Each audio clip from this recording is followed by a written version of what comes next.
Hello everyone, it's Jamal Thomas. Welcome to the Progressive Soapbox. So, let me check my sound, make sure my sound is good. I am back. While I do this, guys, I do shows now that I'm back. All through the day, all through the night. I get a random thought and I pop on and I want to talk to my audience. So please hit the bell and subscribe. When I look at my content, because I put out so much, I don't assume that people are going to like each and everything I put out. I assume that there will be things that they like, things that they dislike. So watch what you like. So now that that's said, thank everybody for coming to the show and supporting the show. And I say that across the gambit. Like I said, I don't want this to be robotic, but if you like the show, if you dislike the show, if you give through Patreon or Super Cash, thank you very much. You guys are immense help if you also share the show. So, I've been covering the Russia stuff. I find this to be magnificently important. I think Syria is a tinderbox. I don't want us in that country. I don't want us dicking around in that country, especially with Donald Trump at the helm. Donald Trump at the helm, to me, means the military is in control of the White House. We are supposed to have civilian control of the White House. I don't necessarily think we have that with Donald Trump. I think Syria is magnificently important. Now, with that being said, it also seems to me that the United States policy is regime change in Syria in the same way they had regime change in Libya, in the same way they had regime change in Iraq. Because I believe that, and it seems like, based on what has been taking place with regards to the evidence, whether you want to call, I can't think of his name. I showed the video the other day, the general who, it'll come to me. Walker, I want to say Walker, who kind of made this point of him seeing the United States policy being to eliminate X number of countries in X number of years, eventually ending up with Iran. Now, whether you want to say that he's right or wrong, that seems to be the U.S. policy in that region of the world. And yes, they have seemed to have wanted to take down Syria through both presidencies, be it Bush or Clinton. Bush took 9/11 as a way of reorganizing that particular part of the world, and the United States is assiduously stuck to that particular policy. Multiple nations have a stake in Syria. Multiple nations want Assad out of that seat. One main one, two, but one main one has said no. That main one has been Russia. That main one is a nuclear power. That main one is allied with another nuclear power, China. This is a tinderbox. This is a tinderbox. At the very least, if you're going to be bombing in that country, especially when Russia has said there will be repercussions if you continue to do this, you should get your shit straight. You should know what you're doing. Now, I've stuck to the point of saying we are in that country illegally because we are literally in that country illegally. When we do our missile strikes, I say that is illegal because that is literally illegal. When I say I don't know what took place with regards to the chemical strike, if a chemical strike indeed took place, I say that because we literally don't know what took place because of the chemical strike, because we don't know if the chemical strike actually took place. All of that is true. I say that from a logical standpoint, and I say that from just a flat fact standpoint. You have people who are, or groups, heavily allied with the West, getting money from the West, coming out saying there's been a chemical strike. You have social media saying there's been a chemical strike. And the Western powers use this as a pretext in order to strike, knowing full well they were looking for any pretext to strike anyway. Going back, 2013, the chemical weapons inspectors comes out and says, this look more like the terrorists. Now, Obama was voted down in doing strikes. But the fact is, what Obama realized was the Defense Intelligence Agency came back with evidence saying, look, it's very possible that the terrorists themselves have access to chemical weapons and precursors that would allow them to do a chemical strike. We don't know whether or not Syria did it, and it's much more likely that the terrorists did it than the Syrians did it. That's what Obama knew. Obama cherry-picked the information that he gave. A la Seymour Hersh.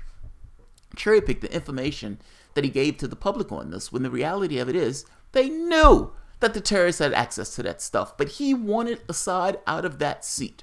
That was the military policy of the United States. Regime change. Britain, also, in their own documents, talk about giving money for regime change as being the policy. It's illegal. that is magnificently illegal. Nobody brings that little feature up. Tulsi Gabbard, but nobody else. From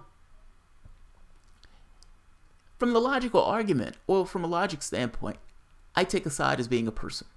And as a person, seeing as he's fought viciously, viciously is the right word for it, to stay in that seat, and to stay in his seat of power.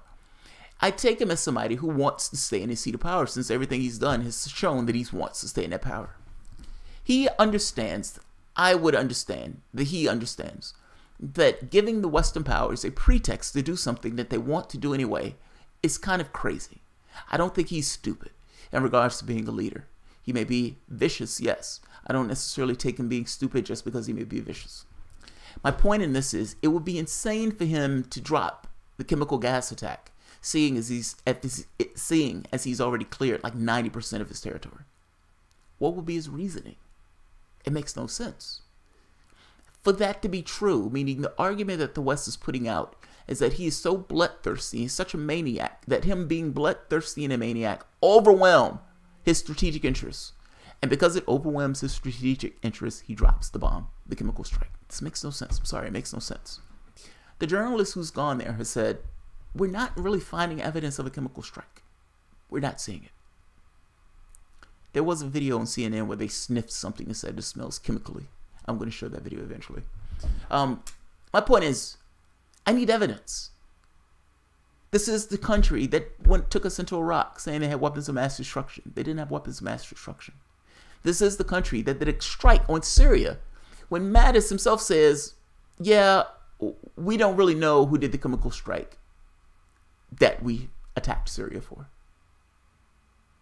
Yes, I'm skeptical because I haven't seen any evidence. So you can understand my skepticism on this. What I'm going to show is, and Russia has come out now saying, we found chemical weapons, or the precursors to chemical weapons, in the terrorist strongholds. What I need to ask from Russia is to get their story straight. Which narrative are they going to go with? That there were no chemical weapons, that none of this took place, or that there were chemical weapons, that this attack did take place and it was by the terrorists. And to be fair to Russia on this, and I'm going to be fair, I take all of this as propaganda, if I'm being honest. I take all of this. When Syria says, we shot down 20 of the missiles that tried to attack it, I take that as propaganda. I take it as bogus. I have no idea whether it's true or not. The United States says all of our missiles sit on target. Maybe, maybe not. What I do know is missile technology that knocks other missiles out the air is sketchy at best. So I'm somewhat cynical of Syria's story that they were shooting down missiles. This is what it is. I'm somewhat cynical of the story when the United States said they're shooting down missiles. Same thing.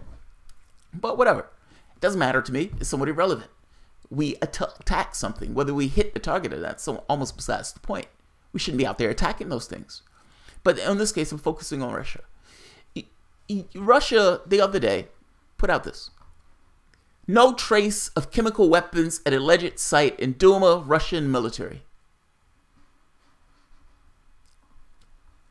Moscow has irrefutable evidence. Chemical weapons in Syria's Douma was staged. Russian envoy, OPCW.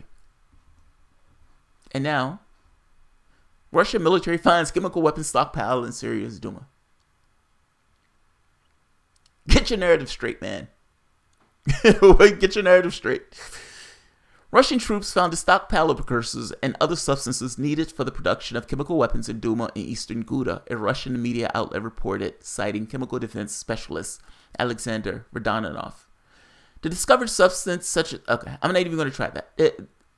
You understand their point. I'm going to put the articles at the bottom for you to read for yourself. Look, I am of mind to believe that terrorists who are in a situation where they're going to be obliterated by the Syrian government say, our only chance in this is to either stage it or do it. Those are our only chances in winning this. Because the fact is, we're going to lose it if Western powers don't come into this. The Western support that we've been getting in a sense of munitions and weapons and money and all this other stuff is nice, but it's not enough, and we're losing. What do we do? Do we scorch the sky? What do we do?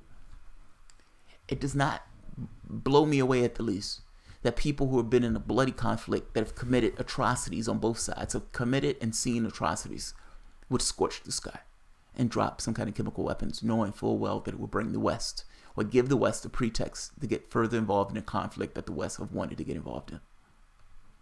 Doesn't shock me. If you tell me you found precursors to that, I'm not shocked by that. I need a little bit more evidence, of course, but I'm not shocked by it. But you told me yesterday that you had irrefutable proof that it didn't take place. All I'm saying is, which one is it, man? Get your narrative straight. Now, is it fair to say that they've just liberated that area, and in just liberating that area, they're finding stuff as they go through it? So first, we haven't really found evidence of a chemical strike. As you look further into it, you find that the terrorists themselves had chemical weapons, meaning the prior strike that had taken place, you're trying to blame the terrorists on it. Okay, fair enough. I'm just saying, the other day you told me there was irrefutable proof. That's all. I will put both articles for you to peruse. This is Fars News. I don't know what this one is, but whatever.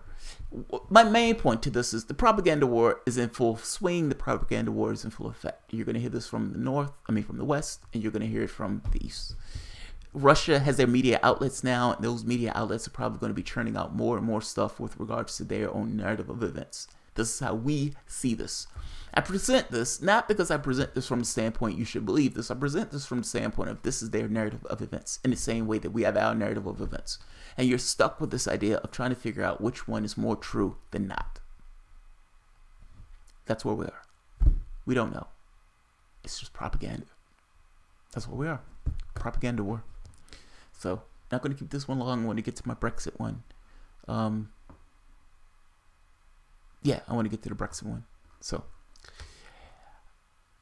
but nevertheless, Russia is saying they found chemical weapons in that area. And look, by the way, again, it doesn't blow me away by this. I guess I'm annoyed that I don't necessarily know what's true. And not necessarily knowing what's true, because it's possible that chemical weapons were used by terrorists in the last strike. It is possible that this was done as this kind of theater to make it look like. And I guess you suppose you can say, well, yeah, both things are true. There was no chemical strike, but we do find precursors for chemicals. You can say both are true. I have no idea what's true. I haven't seen this corroborated by any other source. And for all intents and purposes, Russia is the one that's in it. And if I'm not mistaken, Russia and Syria has been keeping out OPC experts right here. Meanwhile, the OPCW fact-finding mission was deployed to Syria to probe the allegations of chemical weapons last week. However, on Monday, OPCW Director General Ahmet Uzmeku said that the mission had not reached Douma yet, as Syrian and Russian officials informed that there were pending security issues. Essentially, they didn't let them through, saying there were security issues.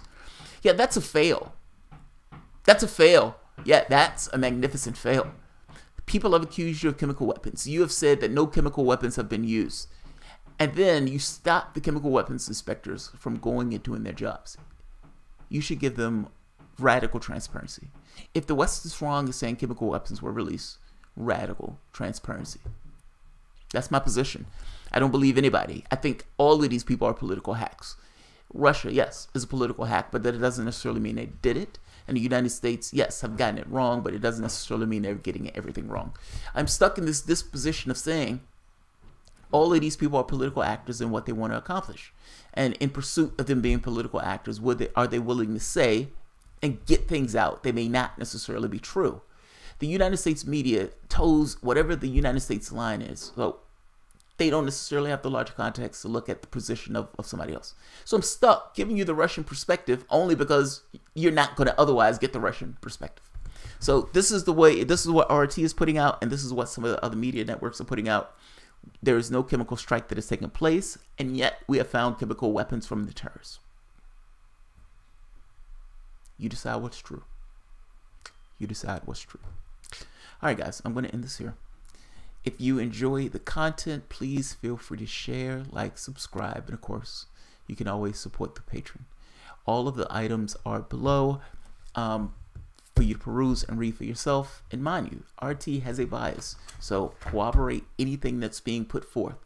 There's some things that they're going to say that are just flat facts. There are other things that get a little shaped into a particular perspective. This is not RT talking about U.S. politics or something like that. This is RT talking about issues that directly affect Russia. So like any other news agency, especially seeing as they have Russian in the name, they may cut things in a particular way that are in the perspective of the country itself. So be aware, be mindful. I would say be mindful of any media, but be mindful. All right, guys. Have a good one. I'll see you guys in like 15 minutes. Sounds like the wife is home, so I'm going to check with her to see how she's doing. And I'll be back shortly with Brexit. What does Brexit mean? Brexit means Brexit. Thanks, guys.